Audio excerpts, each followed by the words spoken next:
नमस्कार दोस्तों, आप सभी का आपके अपने चैनल नोबल एग्जाम सिटी में बहुत बहुत स्वागत है। मैं हूं एसके कुशवाहा और जैसा कि आप जानते हैं हम यहां पर पढ़ रहे हैं टेक्निक्स ऑफ स्टैटिक्स, जो UP triple SC ASO exam के लिए कंपलसरी सब्जेक्ट है।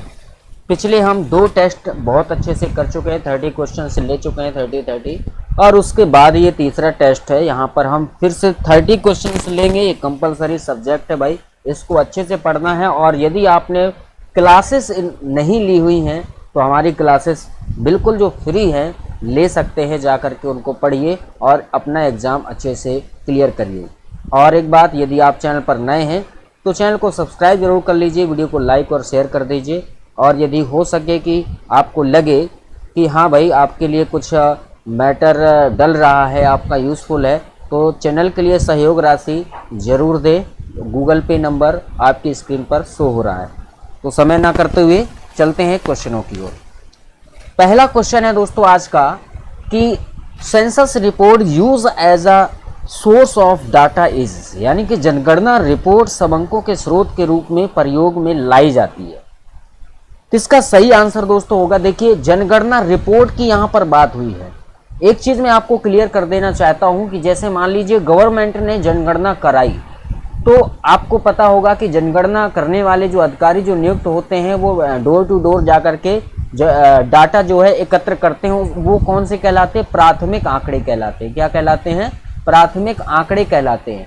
अगर उन्हीं आंकड़ों को बाद में सरकार रिपोर्ट बना करके प्रदर्शित करती है तो वो द्वितीयक सेकेंडरी डेटा कहलाएगा। इसलिए आपका सही आंसर ऑप्शन नंबर सी हो जाएगा दोस्तों।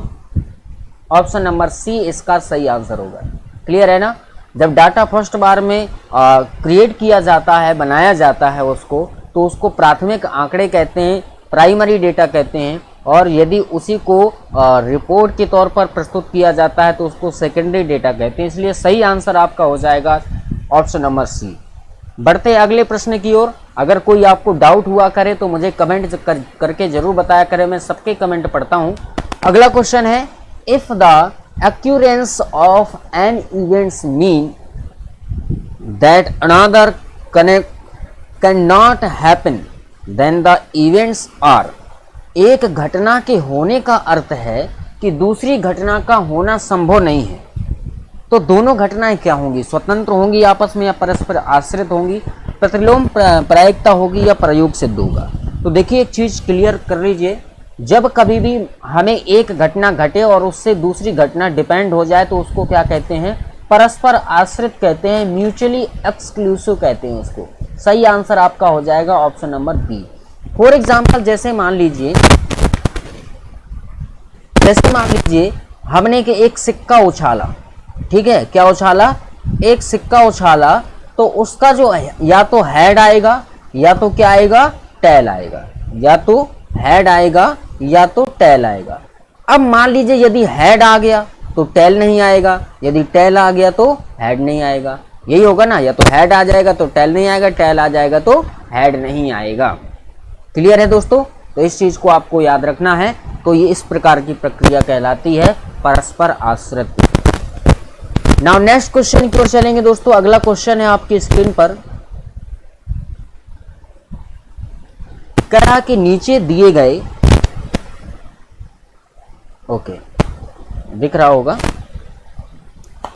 नीचे दिए गए पाई आरेख का अध्ययन कीजिए और तब प्रश्न का उत्तर दीजिए। ठीक है भाई, हमने अध्ययन कर लिया। उसके बाद कह रहा है परिवार के खर्च का अनुपात मकान और वस्त्र दोनों को मिलाकर के कुल कितना प्रतिशत व्यय किया जा रहा है।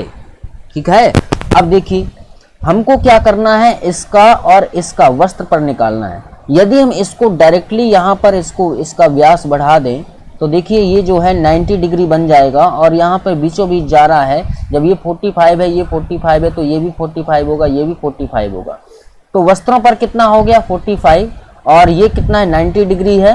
प्लस में हम क्या करेंगे? 90 डिग्री करेंगे। टोटल कितना हो जाएगा? 135 डिग्री। क्या हो जाएगा? 135 डिग्री हो जाएगा। अब देखिए पूरा जो पाई चार्ट होता है ये कितने अंश का कोण बनाता है? 30 अंश का कोण बनाता है, 360 अंश का। तो 360 अंश ये पूरा हो गया।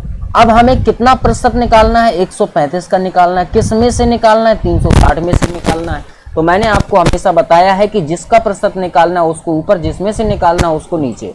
हमें यहाँ पर 135 अंश का प्रतिशत निकालना है। 135 अंश को हम क्या करेंगे, ऊपर रखेंगे, अपॉन में 360 करेंगे क्योंकि 360 में से निकाल रहे हैं, मल्टीप्लाई 100 कर देंगे, परसेंटेज का चिन्ह लगा देंगे और आपका यही हो जाएगा आंसर दोस्तों। क्लियर है? तो ये आपका क्या हो जाएगा, आंसर हो जाएगा। तो इसका जो सही आंसर होगा हल कर लेते हैं। 0 से आपका 0 कट जाएगा, 2 पंचे 10 हो जाएगा और 18 दूना 36 हो जाएगा। ठीक है, और कट रहा है क्या, चलिए 3 से और कट जाएगा, तिछंग 18, 3 से इसको काट देते, 3 चौको 12, 3 पच्चे 15। ठीक है, और 3 से कट रहा है, 3 दूना 6 हो जाएगा, 3 एकम 3, 3 पच्चे 15, 15 पना 75, 75 बटे 2 हो जाएगा। इसको आप सॉल्व कर लीजिए, आपका आंसर आ जाएगा। तो हो जाएगा यहाँ पर 2 तिहाई 6, 1 बचेगा, 2 सत्ते 14, 37 सही 1/2% आपका आंसर हो जाएगा। Option number A, option number A दोस्तों सही आंसर हो जाएगा। क्लियर है? चलिए बढ़ते हैं अगले प्रश्न की ओर। अगला प्रश्न आपकी स्क्रीन पर है, कह रहा है कि निम्न चारों में से बताइए, निम्न चारों में से बताइए कि कौन कौन असंतत चर हैं, कौन कौन असंतत चर हैं। अपना सही उत्तर दिए गए कूट के अनुसार दीजिए। तरफ एक परीक्षा में कुल 50 पूर्णांक में से प्राप्तांक निकटतम इकाई तक, अपने नगर का प्रतिदिन का तापमान और जूतों का माप या एक व्यक्ति द्वारा तय की गई इकाई। इसमें बताना है आपको असंतत। देखिए मैं आपको बता दूं असंतत और संतत आंकड़े क्या होते हैं। देखिए संतत चर वे होते हैं जो स्थिर होते हैं, जिनका मान क्या होता है, स्थिर होता है। संतत चर, नोट कर लीजिएगा इसको, संतत चर वे होते हैं जिनका मान क्या होता है, स्थिर होता है। और असंतत चर वे होते हैं, असंतत चर वे होते हैं जिनका मान परिवर्तित हो सकता है, जिनका मान परिवर्तित हो सकता है। क्लियर है दोस्तों? तो ये चीज आपको नोट कर लेनी है। अब देखिए यहां पर यदि हम बात करें कि जो अब असंतत चर हमको तो मान कौन कौन सा बदल सकता है। देखिए तापमान जो है, तापमान का मान क्या हो सकता है, बदल सकता है। अब तो ये हो जाएगा असंतत चर। ठीक है, और जूतों का माप, जूतों का माप जो है क्या नहीं होगा, बदलेगा नहीं। लेकिन क्या होगा, जूतों का माप, हाँ यार बदल जाएगा, जूतों का माप बदल जाएगा। ऑप्शन नंबर सी भी बदल जाएगा। लेकिन एक व्यक्ति द्वारा तय की गई दूरी जो है वो निश्चित होगी और ये भी आपका निश्चित होगा, इसलिए ये संतत चर हो जाएंगे और ये असंतत चर हो जाएंगे 2 और 3। तो सही आंसर आपका हो जाएगा option number C. Option number C यहाँ पर आपका आंसर हो जाएगा। क्लियर है दोस्तों? चलिए बढ़ते हैं अगले प्रश्न की ओर। ये सारी चीजें आप जो है नोट करते जाइएगा, कोई भी डाउट हो तो हमें कमेंट जरूर आप किया करिए। अगला क्वेश्चन कह रहा है कि निम्न सारणी में से छात्रों का वितरण एक प्रश्न में प्राप्त अंकों के अनुसार दिया गया है। अंक 10 से कम, 20 से कम, 30 से कम, 40 से कम, 50 से कम, इस प्रकार से दिए गए हैं। छात्रों की संख्या भी दी गई है। कह रहा है 30 या 30 से अधिक अंक प्राप्त करने वाले छात्रों की संख्या कितनी है। 30 या 30 से अधिक। तो अब इसका आंसर कैसे निकालेंगे? तो सबसे पहले देखिए यहाँ पर हम देखते हैं कि 50 से कम, 50 से कम वाले कितने स्टूडेंट हैं, 100। 30 से कम वाले कितने स्टूडेंट हैं, 65। तो भैया 30 से अधिक वाले कितने हो जाएंगे, 100 में 65 माइनस कर देंगे। 100 में क्या करेंगे, 65 माइनस कर देंगे तो कितना आएगा, 35। 35 आपका क्या हो जाएगा, 30 या 30 से अधिक अंक प्राप्त करने वाले हो जाएंगे। सही आंसर आपका हो जाएगा option number A. Option number A आपका सही आंसर होगा इसका। बढ़ते अगले प्रश्न की ओर। अगला प्रश्न क्या कह रहा है, which of the following a method of collection of primary data. निम्नलिखित में से कौन सी प्राथमिक आंकड़े एकत्र करने की विधि है। ऑप्शन ए साक्षात्कार, साक्षात्कार। ऑप्शन सी गणनाकारों के माध्यम से अनुसूचियां, ये सभी।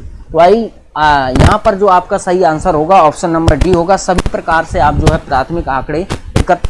देखिए प्राथमिक आंकड़े जो होते हैं हमारे 2 प्रकार के होते हैं। मैं समझा देता हूँ आपको, पिछली क्लासों में भी मैंने समझाया है। यदि आपने नहीं देखा तो पिछली क्लासेस जरूर आप देखें। डाटा जो है 2 प्रकार का होता है। प्राइमरी डेटा जिसको हम प्राथमिक आंकड़े कहते हैं, प्राथमिक आंकड़े,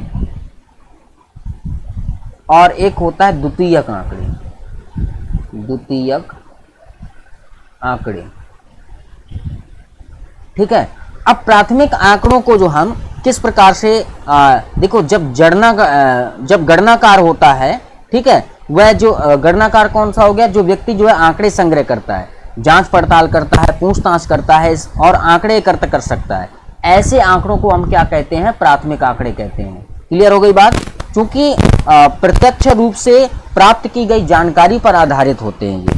अब बात करते हैं द्वितीयक आंकड़े की, तो ऐसे आंकड़े जो किसी दूसरी संस्था द्वारा संग्रहित एवं संशोधित होते हैं उनको क्या कहते हैं, द्वितीयक आंकड़े कहते हैं। क्लियर है ना। अब प्राथमिक आंकड़ों को एकत्र प्रत्यक्ष व्यक्तिगत साक्षात्कार के द्वारा किया जा सकता है, अप्रत्यक्ष व्यक्तिगत साक्षात्कार के द्वारा किया जा सकता है, गणनाकारों के माध्यम से भी किया जा सकता है, अनुसूचियों के माध्यम से भी किया जा सकता है। तो सही आंसर आपका होगा ऑप्शन नंबर डी, इसका सही उत्तर होगा। अगला क्वेश्चन है आपका 67, प्रतिचयन बंटन किसका बंटन है। देखिए, प्रतिचयन बंटन जो होता है सांख्यिकी का बंटन होता है, सैंपलिंग। ठीक है, सैंपलिंग डिस्ट्रीब्यूशन किसका होता है, सांख्यिकी का होता है, स्टैटिस्टिक्स का होता है। सही आंसर आपका ऑप्शन नंबर ए हो जाएगा दोस्तों इसका। अगले क्वेश्चन की ओर बढ़ेंगे। कह रहा है कि समंकों यानी डेटा के स्रोत क्या होते हैं, डेटा के स्रोत क्या होते हैं वो आपको पता करना है। तो देखिए, डेटा के जो स्रोत होते हैं वो द्वितीयक दोनों होते हैं। ठीक है, आप जो है प्राथमिक डेटा भी कलेक्ट कर सकते हैं, सेकेंडरी डेटा भी आप कलेक्ट कर सकते हैं, इसलिए सही हो जाएगा option number C. Option number C आपका सही आंसर होगा।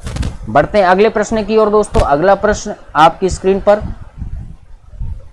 कह दिया है n1 बराबर 40, n2 बराबर 60 एंड x1 बार बराबर 8, x2 बार बराबर 14/3। तो देखो ये x बार क्या है, ये माध्य दिया गया। क्या दिया गया, माध्य यानी कि औसत।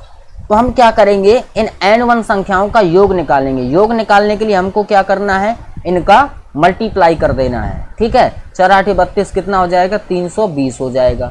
ठीक है, अब इनका क्या करेंगे, इनका भी मल्टीप्लाई कर देंगे। तो 60 × 14/3, 3 से काट देंगे, 20 3 60, 14 दूना 28, 280 हो जाएगा। तो 280 इनका हो जाएगा, इन संख्याओं का योग हो जाएगा।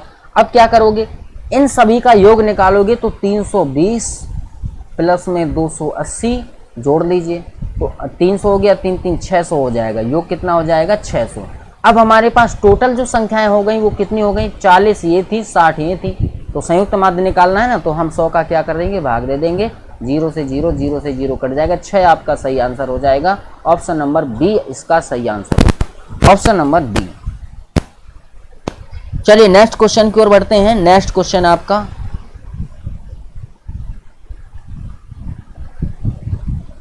अगला क्वेश्चन कह रहा 5 संख्याओं का औसत 10 है। संख्या जिसे औसत को 12 करने के लिए सम्मिलित किया जाए क्या होगी। मान लीजिए 5 संख्याओं का औसत 10 है, तो भैया औसत 5 संख्याओं का 10 है, तो योग निकालेंगे 5 संख्याओं का, तो कितना हो जाएगा, गुणा कर देंगे, 50 हो जाएगा। अब हमको औसत कितना करना है, 12 करना है। एक संख्या हमको जोड़नी है, तो संख्या कितनी हो जाएंगी, 6 हो जाएंगी। तो 6 संख्याओं का औसत योग कितना हो जाएगा, 12 छंग 72 हो जाएगा। अब भाई 50 था, आपने 72 करने के लिए क्या जोड़ा, 22 जोड़ा ना, तो 22 आपका सही आंसर हो जाएगा। यानी कि 22 जोड़ दोगे तो आपका सही औसत हो जाएगा 22, 12 हो जाएगा। क्लियर है दोस्तों। चलिए बहुत बढ़िया, आगे बढ़ते हैं अगले क्वेश्चन की ओर। कह रहा कि प्रथम 11 प्राकृतिक संख्याओं का समांतर माध्य क्या होगा। देखिए समांतर माध्य, तो 11 प्राकृतिक संख्याओं का, प्रथम 11 प्राकृतिक संख्याओं का यदि हमको योग निकालना है तो योग नोट कर लीजिएगा। सूत्र योग बराबर होगा n+1/2। अगर हमको औसत निकालना है या माध्य निकालना है, ठीक है, तो इसका सूत्र होगा आपका n+1/2। ये n+1/2 क्यों हो गया, क्योंकि हमने देखिए जितनी संख्याएं होती हैं उतने का ही भाग दे देते हैं उतनी संख्या का, तो आपका क्या निकल आता है, योग निकल आता है। यहाँ पर n था तो हमने n का भाग दिया, n से n कट जाएगा तो क्या बचेगा, n+1/2 बच जाएगा। ठीक है, तो इससे आप 11 प्राकृतिक संख्याओं का औसत निकालना था, तो 11 + 1/2 12/2 यानी कि कितना हो जाएगा, 6 आपका सही आंसर हो जाएगा। Option number C, option number C सही उत्तर होगा आपका। बढ़ते हैं दोस्तों अगले प्रश्न की ओर। अगला प्रश्न है आपका ABCD का माध्य 50 है। ठीक है भाई, कोई दिक्कत नहीं है। ABCD का माध्य इनने क्या कर दिया, 50 कर दिया। अब कह रहा है A बराबर इतना, B बराबर इतना, C बराबर इतना और D बराबर इतना है, तो ABCD का माध्य क्या होगा। तो चलिए निकालते हैं। यहाँ पर हमको क्या दिया गया है, A plus B plus C plus D, यानी चारों को जोड़ करके हम 4 का भाग देंगे तो आपका क्या आ जाएगा, औसत आ जाएगा। अर्थात हम इसको लिख सकते हैं a plus B plus C plus D बराबर 5 चौको 20 यानी कि 200 हो जाएगा। ठीक है, अब यदि हमको क्या निकालना, a plus B plus C plus D का हमें को औसत निकालना है, माध्य निकालना है, तो क्या करेंगे, इनको जोड़ेंगे a plus B plus C plus D, और 4 संख्याएं तो 4 का भाग देंगे तो औसत निकल आएगा। अब a की वैल्यू दी गई है, a की वैल्यू क्या है, a माइनस 5, b की वैल्यू क्या दी गई है, प्लस b की वैल्यू दी गई है b माइनस 10, और c की वैल्यू क्या दी गई है, प्लस में c की वैल्यू दी गई है c माइनस 25, और d की वैल्यू क्या दी गई है, d की वैल्यू दी गई है d माइनस 40 अपॉन, यहाँ पर क्या कर देंगे, 4 कर देंगे। ठीक है, तो a प्लस बी प्लस सी अलग कर लेंगे, इनको मैं यहाँ लिख देता हूँ, a plus B plus C plus में d। अब इनको हम क्या करेंगे, जोड़ देंगे। ठीक है, तो 25 और 5 30 हो गया, 30 10 40 हो गया, 40 40 80 हो गया, तो माइनस का क्या हो जाएगा, 80 अपॉन में क्या हो जाएगा, 4। देखिए a plus B plus C plus D की वैल्यू दी गई है, a plus B plus C D की वैल्यू हमने क्या निकाली थी, 200 निकाली थी, तो यहाँ पर आपका हो जाएगा 200 माइनस में 80 बटे में 4। 200 में से 180 घटाओगे तो 120 बटेगा, बचे में 4 हो जाएगा, 4 का हम भाग दे देंगे, 4 3 12 30 आपका सही आंसर हो जाएगा। ऑप्शन नंबर बी आपका सही उत्तर होगा, ऑप्शन नंबर बी। क्लियर है दोस्तों, चलिए आई होप आपको समझ में आ गया होगा। अगला क्वेश्चन निकालते हैं। अगला क्वेश्चन कह रहा है कि प्रथम 5 माह में एक निवेशक ने शेयर 10 रुपये, 12 रुपये, 15 रुपये, 20 रुपये और 24 रुपये प्रति शेयर की दर से क्रय किए हैं। 5 माह के बाद निवेशक द्वारा शेयर के लिए दिए गए मूल्यों का हार्मोनिक माध्य क्या होगा। देखिए, हार्मोनिक माध्य यदि हमको निकालना है तो सूत्र मैं आपको बताए दे रहा हूँ, लिख लीजिएगा। सूत्र होता है दोस्तों इसका n upon 1 plus x1 plus 1 upon x2 plus 1 upon x3 dot dot इसी प्रकार से कहाँ तक जाता है, 1 अपॉन xn यहाँ तक जाता है। तो सिंपल सी बात है यार, 5 माह का निकालना है हमको, n बराबर यहाँ हो जाएगा आपका 5 हम क्या करेंगे, ऊपर रख देंगे अपॉन, पहले का 10 है तो यहाँ पर आपका हो जाएगा 1/10 प्लस में दूसरे का 12 तो 1/12 प्लस में तीसरे का 15 तो 1/15 हो जाएगा, प्लस में चौथे का 20 है तो 1/20 हो जाएगा। इसको सॉल्व कर देंगे दोस्तों, आपका आंसर हो जाएगा। चलिए ले लेते हैं लासा, 15 8 120 12 120 आपका हो जाएगा लासा। तो 5 यहाँ पर ज्यों का त्यों बना रहेगा, 5 आपका यहाँ पर ज्यों का त्यों होगा। लासा कितना आ जाएगा, 120 आ जाएगा, तो 12 कम 12 हो जाएगा, प्लस में 12 धाम 120 यानी कि 10 हो जाएगा, प्लस में 15 का भाग देंगे, 15 8 120 8 हो जाएगा, प्लस में 20 का भाग देंगे तो 20 धाम 120 10 हो जाएगा। इन सभी को जोड़ देंगे, 12 8 20 20 40। ठीक है, तो 5/40 और ये 120 ऊपर पहुंच जाएगा तो मल्टीप्लाई 120 हो जाएगा, 0 से 0 काट देंगे, 4 3 12 5 3 15 आपका सही आंसर हो जाएगा। हार्मोनिक मीन जो हो जाएगा कितना हो जाएगा, 15 हो जाएगा दोस्तों। यार 15 तो ऑप्शन में नहीं, चलिए देखते हैं, 12 10 8 1 2 3 4, अरे यार हमने तो 4 ही लिखा है। एक मिनट रुकिए दोस्तों, यहाँ पर थोड़ा सा मिस्टेक हो गई है। देखिए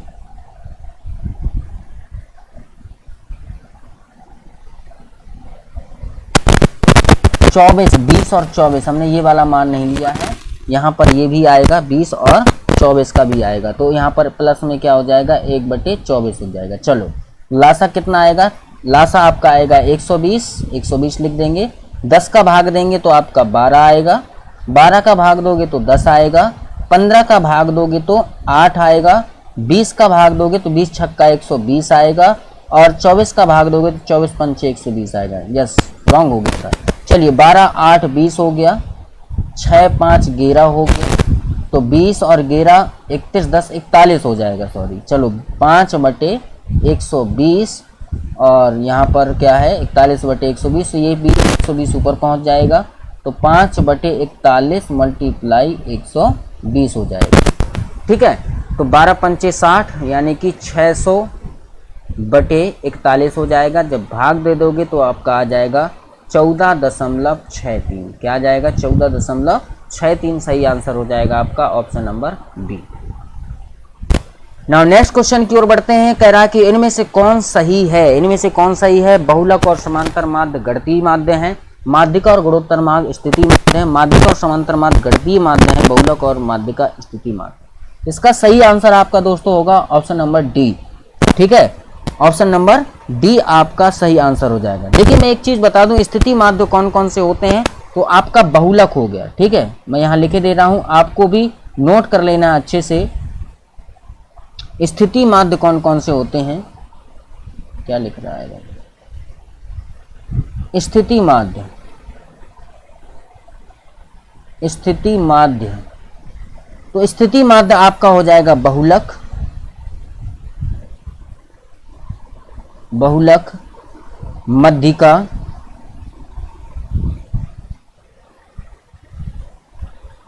चतुर्थक,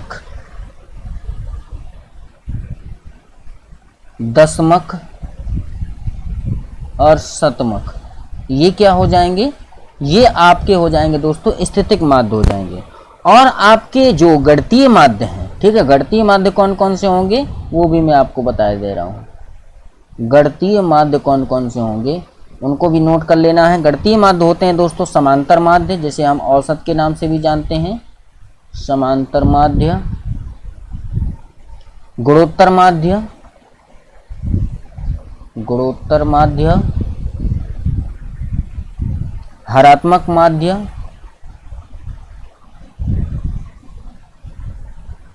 तो ये दोस्तों होते हैं आपके गणितीय माध्य। तो आपको क्लियर हो गया होगा आई होप। स्थिति माध्य क्या होते हैं? बहुलक, माध्यिका, चतुर्थक, दशमक और शतमक। गणितीय माध्य होते हैं समांतर माध्य, गुणोत्तर माध्य और हरात्मक माध्य। चलिए अगले क्वेश्चन की ओर चलते हैं। अगला क्वेश्चन कह रहा है यदि n1 मानों के एक समूह की माध्यिका m1 हो तथा m2 तथा n2 मानों के दूसरे समूह की m2 है माध्यिका, तो आपको n1 प्लस n2 मानों के संयुक्त समूह की माध्यिका ज्ञात करनी है। तो यदि माध्यिका दोस्तों अलग अलग दी गई है तो हमको क्या करेंगे, इन दोनों की जो माध्यिका है वो जोड़ देंगे। पहले वाले ग्रुप की है m1, दूसरे वाले ग्रुप की है m2, संयुक्त निकालना है तो दोनों को हम क्या करेंगे, जोड़ देंगे और 2 का भाग दे देंगे तो संयुक्त माध्यिका निकल आएगी पूरे समूह की। तो सही आंसर आपका हो जाएगा इसमें से ये वाला option B, m1 plus m2 upon 2, ये सही आंसर हो जाएगा। बढ़ते अगले प्रश्न की ओर दोस्तों। अगला प्रश्न है आपका ओजाइव का प्रयोग कभी कभी निम्नलिखित में से क्या मालूम करने के लिए किया जाता है। तो देखिए यहाँ पर जो है ओजाइव, पहला है सीक्वेंस ऑफ फ्रीक्वेंसी डिस्ट्रीब्यूशन, यानी कि बारंबारता बंटन का वैषम्य करना, या कर्टेसिस ऑफ डिस्ट्रीब्यूशन बंटन की कबकुद्दा, या बारंबारता बंटन की रीति मोड, या median of any frequency distribution. यानी कि आपका क्या हो जाएगा, इसका जो सही आंसर हो जाएगा वो हो जाएगा आपका किसी बारंबारता बंटन की माध्यिका ज्ञात करने के लिए, किसी भी बारंबारता माध्यिका की बंटन ज्ञात करने के लिए आप जो है ज्ञात कर सकते हो। सही आंसर आपका हो जाएगा option number D. Option number D दोस्तों आपका बिल्कुल सही उत्तर हो जाएगा। चलिए दोस्तों बढ़ते अगले प्रश्न की ओर। अगला प्रश्न है, कह रहा कि 11 प्रेक्षणों की माध्यिका 45 है। यदि एक प्रेक्षण 25 को 36 से बदल दिया जाए तो नए प्रेक्षणों के समुच्चय की माध्यिका कितनी बढ़ जाएगी अथवा घट जाएगी, क्या परिवर्तन होगा ये बताना है। तो भैया यहाँ पर कोई परिवर्तन नहीं होगा, ये होगा आपका 0। देखिए माध्यिका क्या है, हमको पद ढूंढने पड़ते हैं। आपने पढ़ा है कि क्या करना पड़ता है, पद ढूंढना पड़ता है। मान लीजिए जो पद गायब है, जैसे ये वाला 25 है, 25 की जगह 36 बदल दें तो भी आपका माध्यिका क्या रहेगी। कितने पद हैं, 1 2 3 4 5 6, एक और पद बना लेते हैं तो आपका चौथा जो पद होगा, ठीक है, यही माध्यिका होगा।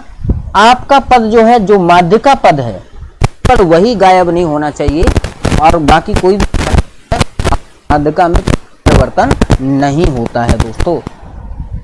अगले प्रश्न की ओर चलेंगे। अगला प्रश्न है आपका, कह रहा है कि निम्नलिखित आंकड़ों से माध्यिका ज्ञात करना है आपको। माध्यिका ज्ञात करने के लिए सबसे पहले हम क्या करते हैं, आरोही क्रम में लिखते हैं। आरोही क्रम में सबसे पहले आपका यहाँ पर है 20 तो हम लिख लेंगे 20, उसके बाद आपका है 35 तो हम लिख लेंगे 35, उसके बाद है आपका 45 तो हम लिख लेंगे 45, और उसके बाद है आपका 70 तो हम लिख लेंगे 70, फिर है 80, 90 और 100। ठीक है, ये हो गए। अब सबसे पहले माध्यिका ज्ञात करने के लिए हमने क्या किया, आरोही क्रम में लिख लिया। इसके बाद हमको देखना है कि इसमें पद कितने हैं। पद कितने हैं, 1 2 3 4 5 6 7, 7 पद हैं। तो कौन सा माध्यिका पद होगा, उसमें से 1 जोड़ के 2 का भाग दे दीजिए, 7 1 8, 8 में 2 का भाग देंगे 4, यानी कि चौथा पद क्या होगा, चौथवा पद क्या होगा आपका, माध्यिका होगी। तो गिन लेते हैं 1 2 3 4, यानी कि माध्यिका आपकी क्या हो जाएगी, 70 हो जाएगी। ऑप्शन नंबर बी आपका सही उत्तर होगा इस क्वेश्चन का। बढ़ते हैं दोस्तों अगले प्रश्न की ओर। अगला प्रश्न है, कह रहा है एक तोरण आरोही प्रकार का जो है से निम्न कौन सी माप ज्ञात नहीं, कौन सी हो सकती है। तो दोस्तों इसका सही आंसर होगा आपका माध्य ज्ञात नहीं होगा। आरोही प्रकार से हम चतुर्थांक ज्ञात कर सकते हैं, माध्यिका ज्ञात कर सकते हैं, दशांक ज्ञात कर सकते हैं, लेकिन माध्य हम जो है ज्ञात नहीं कर सकते हैं। क्लियर है, तो समझ लीजिएगा तोरण वक्र का प्रयोग माध्यिका, चतुर्थक व दशांक ज्ञात करने के लिए किया जाता है। अगले प्रश्न की ओर बढ़ेंगे दोस्तों। अगला प्रश्न है आपका for symmetrical distribution if q1 equal to 11 and q3 17 then the median is। सममित बंटन के लिए यदि q1 बराबर 11 और q3 बराबर 17 हो तो माध्यिका बताइए, माध्यिका क्या होगी। देखिए जब आपका इस प्रकार का दिया गया हो तो आप किस प्रकार से सिमेट्रिकल डिस्ट्रीब्यूशन आपको ज्ञात करना है, तो इसका सही आंसर कैसे करेंगे, इसमें जो है फॉर्मूला है आप लिख लीजिएगा 2m बराबर, ठीक है, 2m बराबर होता है q1 प्लस में q3, ठीक है। तो 2m बराबर आपका q1 यहाँ पर दिया है 11 और प्लस में q3 बराबर दिया है 17। 2m बराबर इन दोनों को जोड़ दोगे तो हो जाएगा 28, 2 से इसको काट देंगे तो m बराबर हो जाएगा आपका 14। सही आंसर आपका ऑप्शन नंबर सी हो जाएगा, ऑप्शन नंबर सी आपका सही उत्तर होगा। अगले प्रश्न की ओर। अगला प्रश्न आपका, चलिए अगला प्रश्न है आपका दोस्तों, एक टेस्ट श्रृंखला में स्कोर जो है निम्नलिखित है, ठीक है भैया। अब कह रहा है यदि स्कोर को दशमक श्रृंखला में व्यवस्थित किया जाए तो कौन सी श्रृंखला सर्वाधिक लोकप्रिय होगी। चलिए तो हम बनाते हैं, सबसे पहले देखेंगे लोएस्ट इसका क्या है, तो लोएस्ट जो है चलिए 35 है ना, लोएस्ट क्या है 35। तो हम 10 दशमक में बनाए लेते हैं, तो यहाँ पर हो जाएगा 30 से 40, 40 से 50, 50 से 60, 60 से 70। तो हम 30 से 40 में देखते हैं कितनी बारंबारता आएगी, तो 1 हो गया, 30 से 40 देखना है, 2 हो गया और 3 हो गया। तो कितना हो जाएगा यहाँ पर बारंबारता, 3 हो जाएगी। 40 से 50 देखते हैं, 1 हो जाएगा, 2 हो जाएगा, 3 हो जाएगा, 4 हो जाएगा, 5 हो जाएगा, 6 हो जाएगा, 7 हो जाएगा और 8 हो जाएगा। यहाँ पर कितने हो जाएंगे, 8 हो जाएंगे, यहाँ पर आपका 8 हो जाएगा। अब 50 से 60 देखते हैं कितनी है, 50 से 60, 1 2 3 4 5, यहाँ पर कितना हो जाएगा, 5 हो जाएगा। इसके बाद 60 से 70 देखते हैं कितनी है, 1 2, यहाँ पर कितनी हो जाएंगी, 2। तो भैया यहाँ पर सर्वाधिक लोकप्रिय जो पॉपुलर होगी वो होगी कौन सा वाला, 40 दशमक का। कौन सा होगा, क्योंकि इसकी सबसे ज़्यादा बारंबारता है, तो 40 दशमक का हो जाएगा, 40 से 50 वाला। तो सही आंसर होगा आपका ऑप्शन नंबर सी। क्या होगा दोस्तों, ऑप्शन नंबर सी आपका सही आंसर हो जाएगा। 40 दशमक की जो है पॉपुलर होती है, इसमें जिसकी अधिक बारंबारता होती है वही आपका आंसर होता है। प्रश्न की ओर बढ़ेंगे। कह रहा है कि by kurtosis of a frequency distribution we mean, मतलब बारंबारता बंटन की ककुदता से क्या तात्पर्य है। इसका दोस्तों सही आंसर आपका होगा, देखिए बारंबारता जो होती है ककुदता यानी कर्टेसिस, बारंबारता बंटन की ककुदता तनुरूपी होती है, ठीक है। क्या होती है, तनुरूपी जो होती है वो शिखरता से संबंधित होता है। तो यहाँ पर सही आंसर क्या होगा, ऑप्शन नंबर सी हो जाएगा, ऑप्शन नंबर सी हो जाएगा, तनुरूपी बारंबारता वक्र की शिखरता, ठीक है। ऑप्शन नंबर होगा आपका सी इस क्वेश्चन का आंसर। बढ़ते हैं दोस्तों अगले प्रश्न की ओर। अगला प्रश्न है आपका, निम्नलिखित में से कौन से कथन सही है। कह रहा है कि सहसंबंध गुणांक समाश्रय गुणांकों के बीच समांतर माध्य है, अथवा समाश्रय गुणांक मूल के परिवर्तन से स्वतंत्र होते हैं परंतु माप के नहीं होते, या यदि एक समाश्रय गुणांक बड़ा है एक से तो दूसरा ग्राफ यूनिटी से कम होगा। बिल्कुल सही है। तो सही आंसर आपका हो जाएगा, ये दूसरा वाला सही है आपका और तीसरा वाला सही है। तो सही आंसर होगा option number B. Option B आपका सही आंसर हो जाएगा। बढ़ते हैं अगले प्रश्न की ओर दोस्तों। अगला प्रश्न है आपका, एक ताले में 3 चक्र हैं, एक अक्षर ताले में 3 चक्र है। मान लीजिए जो कोड वाला होता है आपका ना ताला, उसमें मान लीजिए 3 ठो बटन है, प्रत्येक चक्र पर 0 से लेकर के 9 अंक खोदे हुए हैं। ताला खोलने के लिए कुल कितनी संभव स्थितियां हैं तथा कोई व्यक्ति ताला खोलने में कितने प्रकार से असफल हो सकता है। तो भाई देखो, हमें क्या करना है, यहाँ पर टोटल कॉम्बिनेशन देखना है, टोटल कॉम्बिनेशन कितने बनेंगे। तो देखो, पहला ये हो गया, तीसरा ये हो गया, 3 बटन है। अब यहाँ पर 0 से लेकर 9 तक है, 0 से लेकर इसमें भी 9 तक अंक है, 0 से लेकर इसमें भी 9 तक अंक है। तो हो गया। तो टोटल जो कॉम्बिनेशन बनेंगे कितने बनेंगे, सबका मल्टीप्लाई कर देंगे। तो टोटल कॉम्बिनेशन कितने बने, 1000, अर्थात यहाँ पर 1000 कॉम्बिनेशन बनेंगे। अब भाई इनमें से एक ही कॉम्बिनेशन में तो ताला खुलेगा ना, कितने कॉम्बिनेशन में, एक कॉम्बिनेशन में। तो भैया ताला कितने कॉम्बिनेशन में नहीं खुलेगा, ताला नहीं खुलेगा 999 में, अर्थात 999 बार में ताला नहीं खुलेगा और एक बार में ताला खुल जाएगा। टोटल कॉम्बिनेशन आपके 1000 बनेंगे दोस्तों। तो सही आंसर आपका हो जाएगा ऑप्शन नंबर ए। क्लियर है, ऑप्शन नंबर ए आपका बिल्कुल सही आंसर हो जाएगा। बढ़ते अगले प्रश्न की ओर।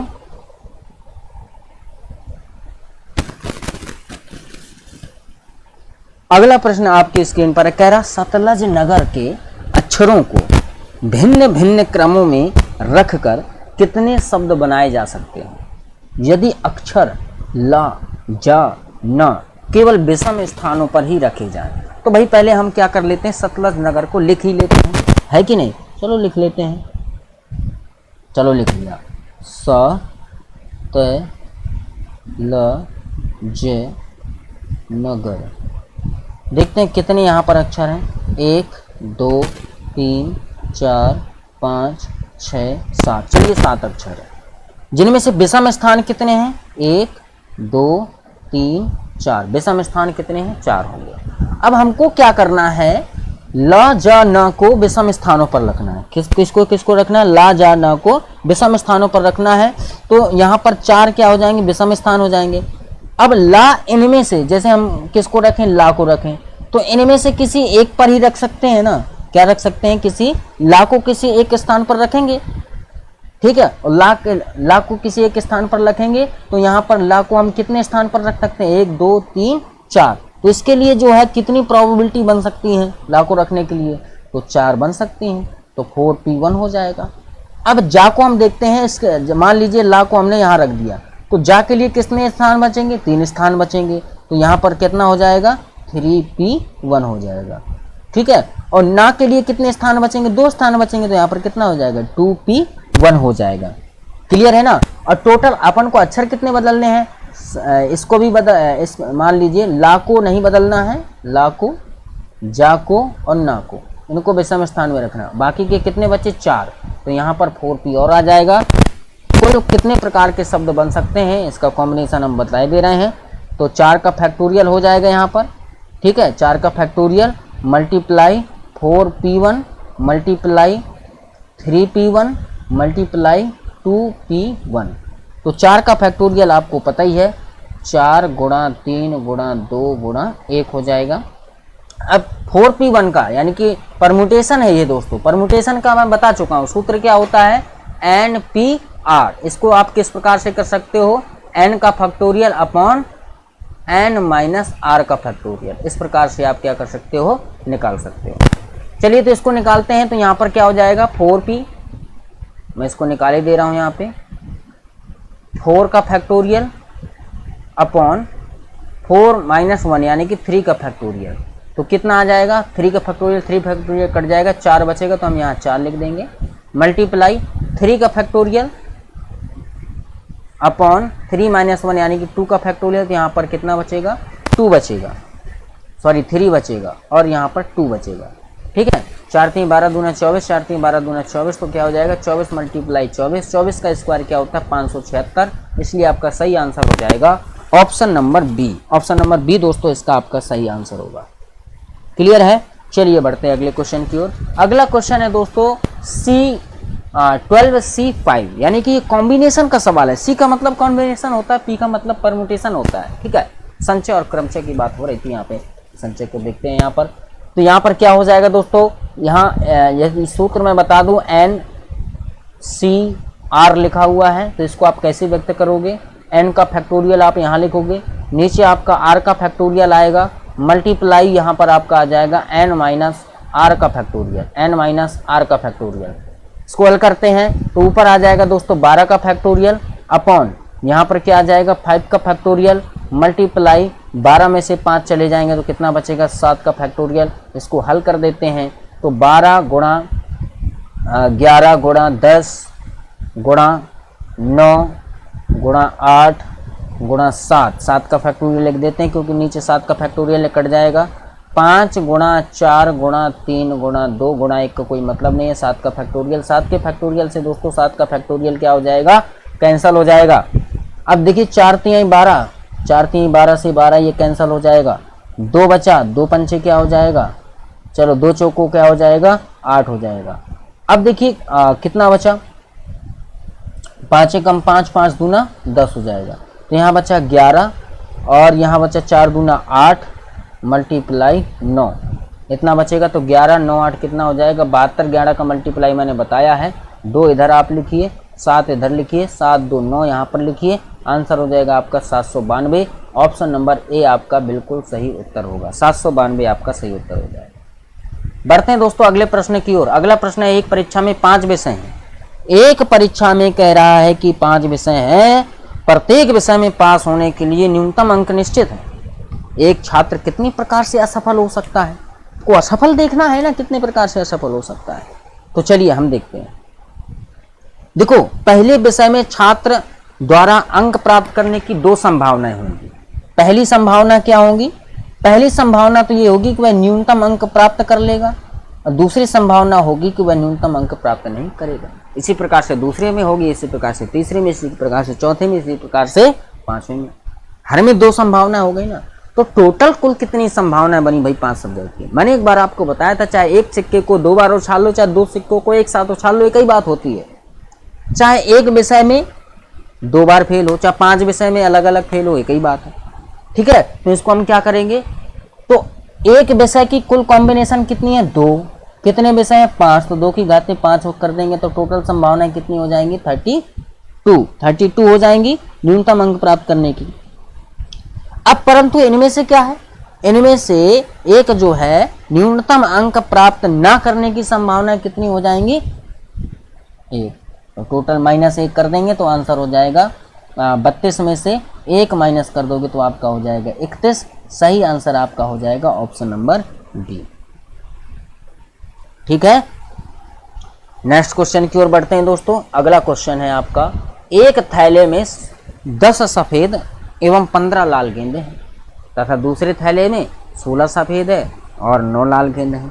प्रत्येक थैले से एक गेंद निकाली जाती है, तो दोनों गेंदों के एक ही रंग के होने की क्या प्रायिकता होगी, ये प्रोबेबिलिटी आपको लगा। तो सबसे पहले देखो, हम दोनों पहले थैलों का अलग अलग निकालेंगे, फिर दोनों थैलों का कलर जो है एक करेंगे, दोनों थैलों के कलर का, और फिर दोनों कलरों का एक कॉम्बिनेशन बनाएंगे। तो समझिए हमारा ये थैला आलू है और ये आलू है, और ये दूसरा थैला भालू है। ठीक है, एक थैला आलू, दूसरा थैला भालू। इसमें से जो है व्हाइट कलर की गेंदें कितनी हैं 10, और लाल कलर की गेंदें कितनी हैं आपकी, लाल कलर की हैं 15, टोटल कितनी हो जाएंगी 25।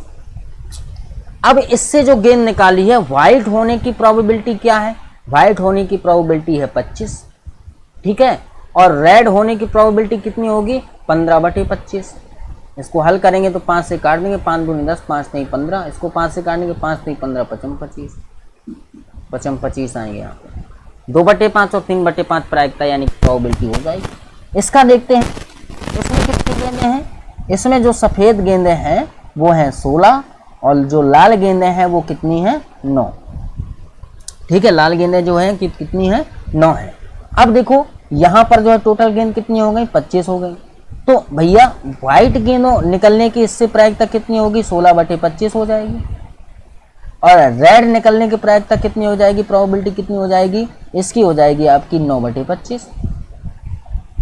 ठीक है, अब दोनों के व्हाइट होने की प्रोबेबिलिटी क्या है? दोनों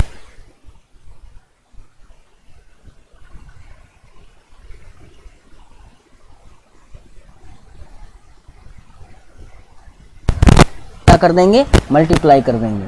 तो आपका क्या हो जाएगा? 16 दूना 32 और 55 25 पंचे 125, यानी कि दोनों के व्हाइट होने की प्रोबेबिलिटी कितनी है? 32/125।